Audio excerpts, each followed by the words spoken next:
Hello, thank you so much for taking the time to do this annotation task for dermoscopic images. Here I'll give you a quick overview of the website that we have developed to help you out with the annotation task. So this is how the welcome page will look like when you click on the link for the website. And the welcome page is a place for you to enter your name and log in to the web app so that we can accurately store the annotations that you have done so far and load them when you log back in.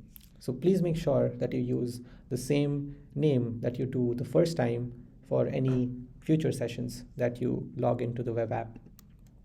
So I will enter my name here and press start, which will take you to the home page, which will list out the tasks that are needed to be performed. So the first one is the realism detection task, where you will go through multiple panels of dermoscopic images and select the ones which you think are AI generated. There are 10 subsets to annotate, and each of the subsets contain 40 dermoscopic images. So when I click on that, it will take you to the home page for that realism annotation task. The task description is provided here along with all the necessary details on what exactly the task entails. So as I mentioned, there are 10 subsets and you can click on any of them to start the annotation task. So when I click on subset 1, this is how the panel will look like. It will have a bunch of dermoscopic images, and then you will have to select the ones that you think are AI generated or you think are not real dermoscopic images. There are a few notes that we have added to describe what we actually mean by a real image.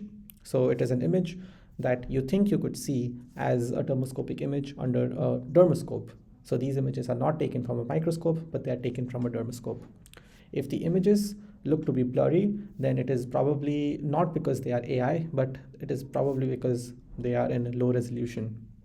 Also, there might be some artifacts in the images such as ruler or sticker, but that doesn't mean, again, that the images are AI generated. They could still be realistic if the artifacts look plausible. And another note is that all of the training images or the images that are shown here are taken from the ISIC dataset, which has mostly Caucasian skin. And that's why a lot of the images might look more pinkish or look more pale. So you can click on any image that you think is AI generated, and then that will automatically save your annotation to the database. You can click again to deselect. Also, when you hover over the image, you will see that it shows two icons. So one is the magnifying glass icon, which is used for zooming into the image. The second one is the note-taking icon, where if you find anything interesting in the image that you're trying to annotate, then please add that as a note, since it will provide us with more context as to why that image looked to be AI generated. There are a few buttons that you can also use here. So one is the next subset button, which will take you to the next subset. Then there is a back button for going back to all of the subsets. And then there is a back to tasks button, which will take you back to the task page. Also, once you're done with a particular subset, then please click the submit subset button so that it will indicate that you have finished that subset. And then when you go back in, you will see that the subset has already been submitted. So it will show up as being submitted. So the second task is the reconstruction subset task, where you have to go through pairs of images which are real image on the left and generated image on the right, and then you have to score the reconstruction or the generated images on how realistic they look compared to the real image. And again, there are a couple of notes that we mention which you can take into consideration when you're scoring. In this particular UI, you have to basically consider the lesion and the background separately. So for the lesion, we provide, again, some context of considering the size, shape, color, location. And then for the background, we mention some artifacts that you can consider when you're trying to score. Also, in order to help you out with the annotation task, we have added some buttons that you can use. So one is the next button and the previous button, which will just take you to the next pair and the previous pair. And you can also use the arrow keys instead to do that. Then there is a button where you can jump to any of the image that you want. So you can just put in the number of that image and press go, and it will take you to that image directly. There's also a button to see the images remaining. So these will show all the images which are still to be annotated. And again, when you click on any of them, it will take you to that image directly. So it helps you by making the navigation through these images easier.